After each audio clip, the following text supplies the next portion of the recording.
Hola, ¿qué tal? Mi nombre es Román Palomar, soy estudiante de la licenciatura en Tecnologías de Información de la Universidad de Guadalajara y esta es la actividad correspondiente, la actividad final de la materia ciberseguridad. Bien, antes de comenzar tenemos que conocer el significado de la ciberseguridad. Pues bien, por ciberseguridad debemos entender que se refiere a aquellas técnicas preventivas, tecnologías, procesos y prácticas diseñadas para proteger la integridad de redes, programas, sistemas computadoras, datos o activos informáticos del acceso no autorizado o amenazas cibernéticas. Bien, a partir de esta definición podemos tomar en cuenta un escenario. El escenario es el siguiente. Eh, Aquí menciona que Gloria es una analista de ciberseguridad de una compañía de seguros. Ella está investigando un ataque contra el sitio de comercio electrónico de su organización. Un hacker pudo haber utilizado un ataque de SQL injection para hacer un defacement del sitio web debido a un parche faltante en la aplicación web. Bien, aquí tenemos que identificar a aquella persona que realizó este ataque. Bien, para identificarla de una forma sencilla, pues nos podemos referir a que quien realizó este ataque pues fue un defacer. Aquí mencionamos que bajo este contexto podemos decir que la realizó un defacer. Un defacer es el responsable de ejecutar el defacement, que precisamente es el ataque que acabamos de mencionar. El defacement consiste en deformar o modificar una página web de manera intencionada por el atacante, quien obtiene acceso a ella debido a un error de programación, algún bug o error de software, e incluso por la propia o mala administración del servidor. Algo que hay que destacar de esta persona que está atacando el sitio es que este atacante se distingue por su interés hacia sitios de uso frecuente o de carácter importante. Así que si trabajamos en una empresa que es importante o de relevancia, lo más seguro es que seamos constantemente visibles por estas personas que buscan realizar estos ataques. Antes de continuar, debemos de identificar quién es el Threat Agent. El Threat Agent se utiliza para identificar o referirnos a quienes son o representan una amenaza informática para nosotros. Estos pueden ser diferentes usuarios. Eh, algunos de estos pueden ser los outsiders o script kiddies. ¿Por qué? Tenemos una gama de diferentes atacantes que pueden realizar esta amenaza o esta agresión hacia nuestro sitio web. Sin embargo, todos ellos tienen particularidades o una configuración personal que los hace distintos y los diferencia. Los insiders pues se refiere a aquellas personas que están dentro de la organización pero que también por cuestiones directas o indirectas pueden representar un riesgo. Aquellos outsiders son las personas que están fuera de la organización pero que representan directamente un riesgo para nuestro sitio web o nuestro sistema. Aquellos espías que realizan el espionaje a través de software y otros más que aquellos muy conocidos como los hackers que también buscan acceder a los sistemas de información, y los script kiddies, que estos también se diferencian por algo muy particular, es que ellos utilizan herramientas a través de internet para lograr penetrar. Hay algo muy particular entre ellos también, que es que no todos ellos penetran.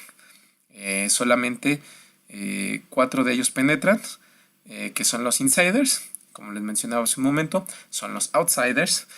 Aquella persona que espía no penetra o no busca penetrar el sistema de información, solamente supervisar. Y también los hackers penetran y los script kiddies también lo hacen. Sin embargo, hay otra característica que los diferencia. No todos hacen daño. Los insiders, por eso mencionaba hace un momento, que no todos buscan o no todos realizan ingresan o generan un riesgo al sistema de información de forma directa. Muchos lo hacen de forma indirecta porque muchas veces puede ser algún error dentro de sus mismas actividades por ser parte de la institución. Los outsiders sí buscan hacer un daño, buscan eliminar contenido, información y divulgarla también. Los hackers y Y los espías, pues muchas veces solamente lo hacen por interés particular, sin embargo, esas personas no buscan dañar en sí. Aquella persona, también los script kiddies, ellos sí causan graves daños, similares a los que generan los outsiders. Entonces, estas personas podrían ser o podrían haberse convertido en esta ocasión, bajo este escenario, en el defacer que planea el escenario mencionado hace un momento. Bien, posterior a haber visto esto, bueno, el ataque que podemos identificar que realizó este defacer, pues podemos también identificarlo como una amenaza avanzada persistente. ¿Qué es esto? La amenaza avanzada persistente, pues bueno, se dirige hacia un objetivo en particular, es un conjunto de procesos informáticos sigilosos y continuos, a menudo orquestados por humanos, dirigidos a penetrar la seguridad informática de una entidad específica. La amenaza avanzada persistente, también conocida por sus siglas en inglés como APT, generalmente fija sus objetivos en organizaciones o naciones por motivos de negocios o políticos. Esto tiene mucha relación con lo que mencionábamos hace un momento respecto a que cuando se realiza un defacement o el defacer busca sitios conocidos o que tengan que ver con algo de importancia. Algo también muy importante o también que nos puede servir es de que muchas veces cuando nuestros sitios sean intervenidos por un defacer o seamos víctimas de un defacer, podríamos estar viendo esto. Regularmente se hace notar al momento de que ellos ingresan a nuestro sistema de información y bueno, ellos ya tienen acceso a él y pueden realizar algunos cambios, además de muchas otras cosas. Esto representa generalmente grandes amenazas que incluso se enlistan dentro del modelo Stride, que un poco más adelante les voy a comentar. ¿Cuál sería la estrategia para prevenir algún ataque adicional a que esta persona ya ingresó al sistema? Pues bueno, son las siguientes. Algo similar es, algo importante es parchar y actualizar los sistemas y aplicaciones. Otro es realizar respaldos de información y datos importantes y entrenar al personal en principios básicos de seguridad. Aquí quiero explicar un poco el contexto de cómo se realiza un defacement a través del SQL injection. Los sistemas de información, o en este caso si hablamos de un sitio web en particular, deben de crearse de la siguiente manera. Por una parte se realiza la interfaz gráfica y por la otra se realiza la programación. Sin embargo, muchas veces se cometen errores en donde estas dos cosas se fusionan al momento de estar desarrollando el sitio. ¿Qué es lo que sucede? Al momento de que estás realizando la interfaz gráfica, estás realizando el código. Entonces, de esta forma se mezclan ambas y no se genera un proceso de encapsulamiento. El encapsulamiento me refiero de que por una parte tenemos la interfaz gráfica y por otra parte tenemos la programación. Pese a que ambos llevan una relación entre sí, estos no se relacionan del todo porque toda la programación la tenemos de este lado y la interfaz gráfica la tenemos por este otro. ¿Qué es lo que sucede en esta ocasión? Y lo mencionábamos en la descripción del ataque del defacement. A través de un bug, de un error informático y con el apoyo de un programa que genera bucles, se puede generar un bucle infinito que lo que busca es penetrar constantemente el sitio web. De esta forma se pueden generar dos cosas. Por una, que este bucle infinito trata de ingresar al sitio web. Entonces encuentra una puerta, encuentra un agujero, algo que no está parchado aún. Entonces ingresa y ya tiene acceso a nuestro sistema de información, o en este caso al sitio web, que es precisamente el escenario que estamos planteando. Otra cosa, cuando se utilizan estos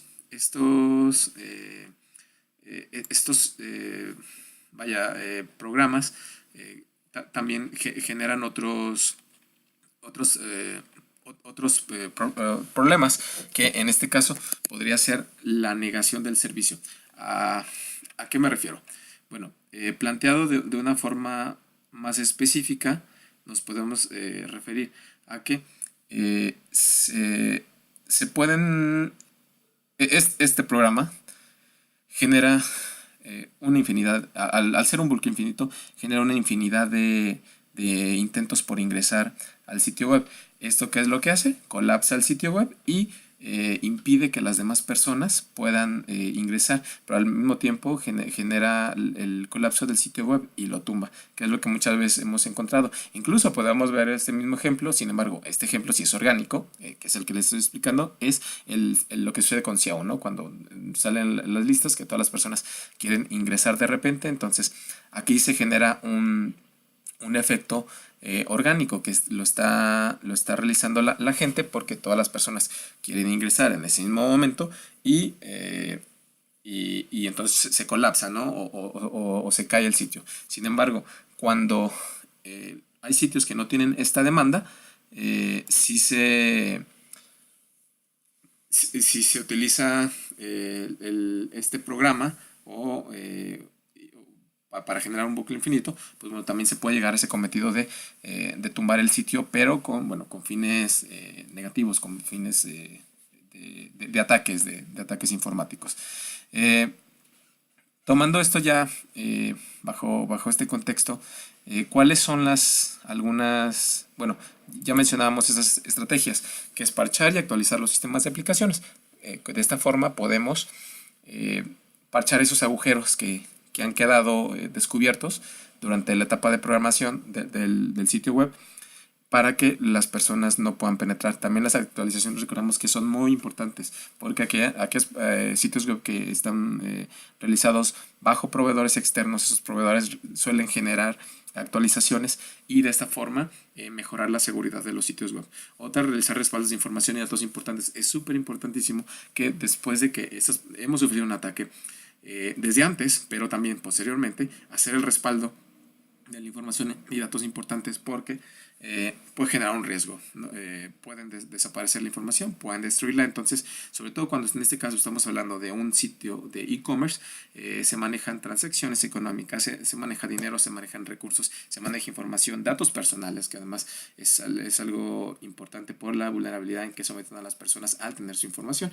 Entonces, sí es importante realizar los respaldos para asegurar que toda información y los datos sean resguardados. Otra, entrenar al personal en principios básicos de ciberseguridad.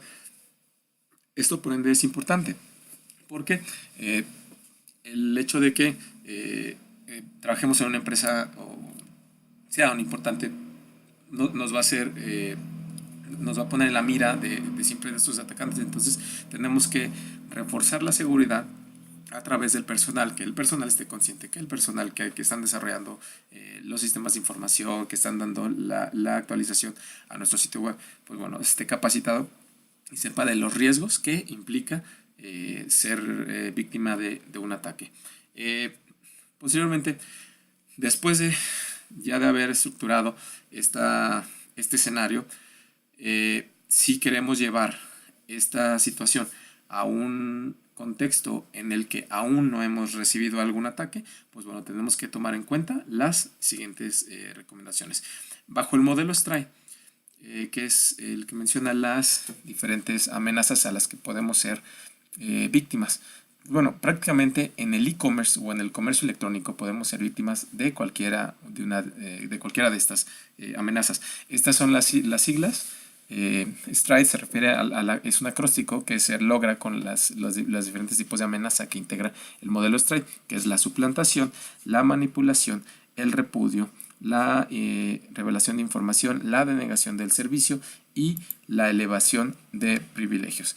Voy a explicar un poco acerca de cada uno de ellos. La suplantación, que es el spoofing, bueno, es un ejemplo de suplantación de identidad. El acceso es ilegal y luego el uso de la información de autenticación de otro usuario se utiliza para acceder a través de un usuario y una contraseña. Eso también es penetrar el sitio web.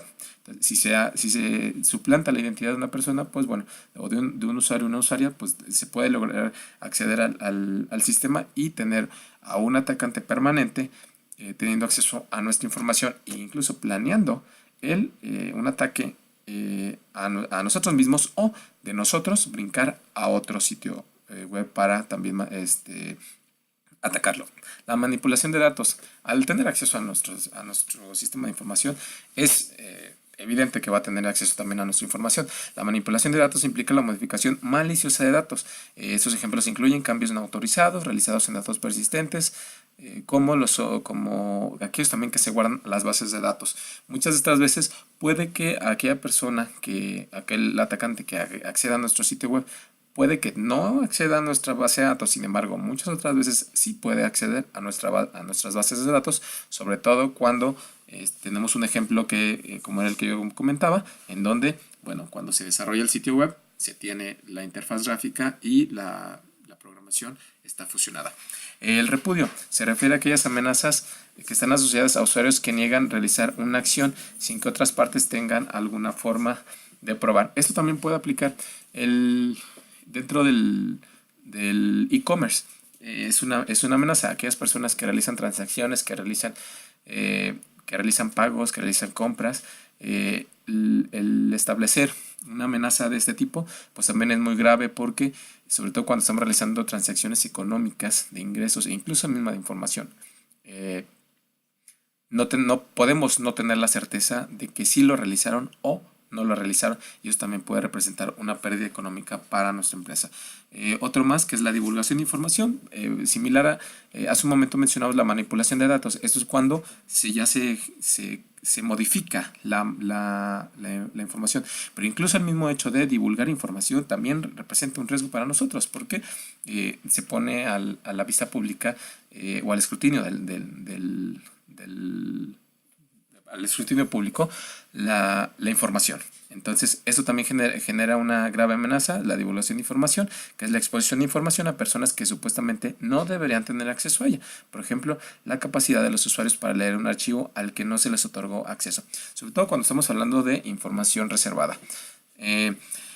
Uno más, que se refiere a la negación del servicio y que también es similar, o más bien se basa en la explicación que les daba hace un momento, donde explicaba que si a través de un bucle infinito, un programa, se pueden generar ingresos al sitio web, y bueno, esto lo que hace es colapsar el servicio, ¿no? Los ataques de denegación de servicio denegan el servicio a usuarios válidos. Esto se realiza, por ejemplo, al hacer un servidor web no esté disponible o no se pueda utilizar temporalmente. Esto debe protegerse contra ciertos tipos de amenaza. DOS, que es la Deny of Service, y simplemente, bueno, se debe de aplicar medidas para poder establecer la disponibilidad constantemente. Esto también se puede evitar a través de los filtros de seguridad que se aplican a lo que son los sitios web. ¿Y esto de qué forma se puede realizar? Bueno, al momento de que está un programa malicioso generando ingresos ficticios a través de un bucle infinito, pues bueno, también nosotros podemos generar un filtro de seguridad para que esos intentos sean identificados como fake o falsos, y nuestro sitio web lo rechace en automático y no genere un problema. Por último, otro más que también podemos identificar es el Elevation of Privileges, que bueno, son la elevación de privilegios. Al momento de que un usuario ya accedió a nuestro sitio web, pues bueno, también puede tener el acceso a modificar los privilegios de los usuarios, pero no solo de los usuarios, sino del mismo. Posiblemente de que ya ha ingresado, pues bueno, puede tener acceso y elevar los privilegios, los accesos a información o permisos para realizar transacciones o algún cambio dentro del sitio web. La elevación de amenazas de privilegio incluye aquellas situaciones en las que un atacante ha penetrado eficazmente todas las defensas del sistema y se ha convertido en parte del sistema de confianza en sí mismo. Una situación peligrosa. ¿Por qué? Porque al momento de no darnos cuenta, al momento de no estar detectado, puede pasar por ahí mucho tiempo y puede generar un riesgo de verdad, no solamente a corto, sino a largo plazo.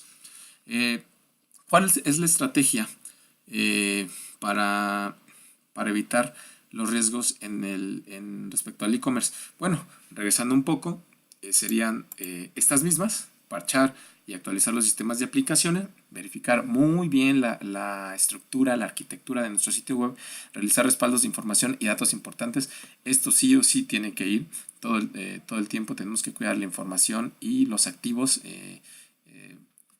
de información que tenemos en nuestra organización o en nuestra empresa en la que estamos trabajando.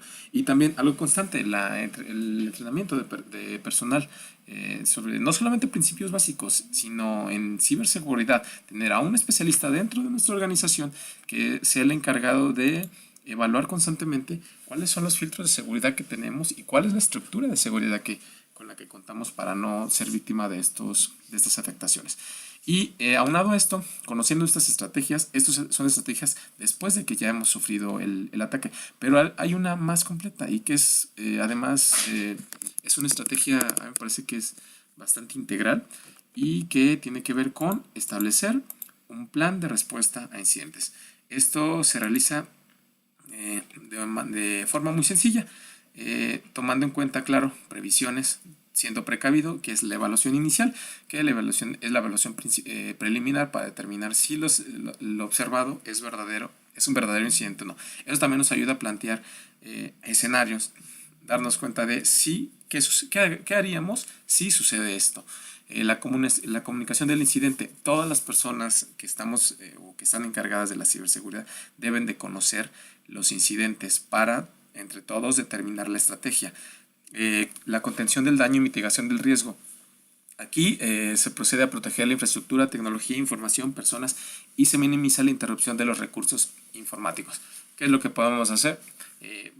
Se pueden realizar varias acciones. Sin embargo, el simple hecho de generar un respaldo, el hecho de desconectar los equipos, por eso muchas empresas lo que hacen es tener un respaldo de la información en equipos offline. O en dispositivos de almacenamiento offline y no siempre en la nube, porque de esta forma también evitamos que a través de una vía virtual el usuario tenga acceso a nuestros activos o nuestra información. La identificación del tipo y gravedad del ataque. Esto es importante porque determina el tipo e intención del ataque, punto de origen y los sistemas de archivos vulnerables. No Viéndolo desde otra perspectiva también, el ser víctima de ataques también tiene un beneficio, y esto tiene beneficios porque nos avisa de por qué lado nos están llegando los ataques o de qué forma estamos siendo vulnerables o estamos padeciendo amenazas. Esto genera que los especialistas en ciberseguridad generen los parches necesarios para cubrir el sistema, generen las actualizaciones necesarias y se refuerce la ciberseguridad. La identificación del tipo de gravedad, que es esto que mencionaba, la protección, crear copias de seguridad de sistemas afectados para volverlos a crear y reúne pruebas de ataque para denunciar a los autores. Supongamos que en esta ocasión somos víctimas de un ataque donde el agresor borra o elimina toda nuestra información. El hecho de contar con una copia de seguridad, sobre todo limpia, nos permite volver a echar a andar el sistema de una forma más sencilla. La documentación del incidente. Esto es importante también para la evaluación y para el seguimiento que se le dan a estas actualizaciones, a los parches y a las medidas de seguridad. ¿Por qué? Porque documenta cronológicamente las infracciones y acciones tomadas. Sirve además para procesar legalmente a los atacantes. Esto, claro, cuando tenemos la oportunidad de identificar de dónde viene y si podemos dar con él. La valoración de los daños. Evaluar los costos directos e indirectos, legales, laborales o por inactividad o reparación del sistema o pérdida de reputación. Recuerden que esto nos va a generar un costo. Sin embargo, valorar los daños es muy importante para dimensionar el riesgo que puede representar ser víctima de estos ataques. Y por último, la revisión de línea de respuesta y reajuste, determinar aciertos y errores tras ejecutar el plan de respuesta, y esto nada más nos permite encontrar debilidades y oportunidades de mejora para replanificar la respuesta a incidentes. El hecho de que ya hayamos experimentado un ataque nos permite también, nos genera una experiencia, nos genera ya un conocimiento previo para poder afrontar un ataque a futuro. Y bien, con esta explicación concluyo en esta ocasión, y Solamente esto fue la explicación de un escenario donde de una página, un sitio web de e-commerce es afectada, y además mencionando cuáles son las estrategias que pueden funcionar para prevenir y erradicar estos ataques. Muchísimas gracias.